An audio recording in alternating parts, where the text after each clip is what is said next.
আপনার প্রতিবেশী কারোর সঙ্গে যদি আপনার জমির সীমারেখা নিয়ে বিরোধ থাকে এবং আপনারা যদি আদালতে গিয়ে মামলা করেন বা আদালতে যদি বা আপনার নিকটস্থ থানায় গিয়ে যদি কমপ্লেন দায়ের করেন, তাহলে জমি সীমারেখা কিভাবে নির্ধারণ করবে এবং জমি সীমারেখা আদালত কিভাবে সমাধান দেয়, আজকের ভিডিওতে আমরা এই বিষয় সম্পর্কে কথা বলবো।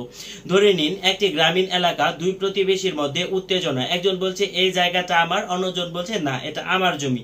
সেই ক্ষেত্রে প্রতিবেশীর জমির সীমা নিয়ে ঝগড়া, আদালত কিভাবে ঠিক করে কে কার জমি, এটা কার জমি এবং কে কতটুকু জমি পাবে। সেই ক্ষেত্রে জমি সীমারেখা নিয়ে বিরোধ বাংলাদেশের সবচেয়ে সাধারণ দেওয়ানি মামলাগুলোর মধ্যে একটি। আজ জানবো কিভাবে সীমারেখা নির্ধারণ হয় এবং আদালতে কিভাবে মামলা হয়, বিচারক কিভাবে জমি সীমারেখার মধ্যে রায় প্রদান করে থাকে। প্রথমে আমরা জেনে নেই সীমারেখার বিরোধটা আসলে কি।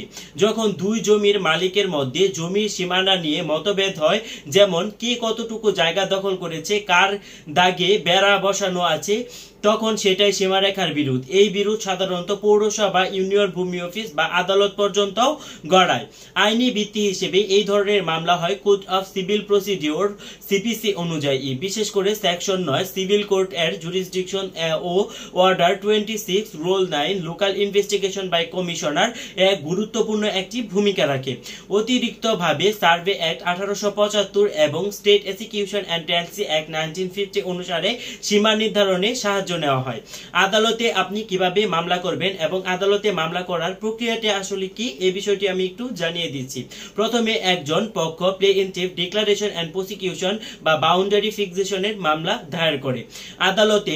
আদালত প্রতিপক্ষ ডিফেন্ডেন্টকে নোটিশ পাঠায় এবং উভয় পক্ষের নথিপত্র, দলিল, খতিয়ান, ম্যাপ যাচাই করে।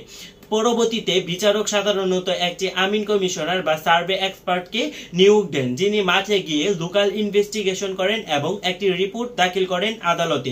এই রিপোর্টের ভিত্তিতে আদালত নির্ধারণ করেন যে প্রকৃত সীমারেখা কোথায় ছিল এবং কার জমি কতটুকু বৈধ এবং কে কতটুকু জমি পাবে।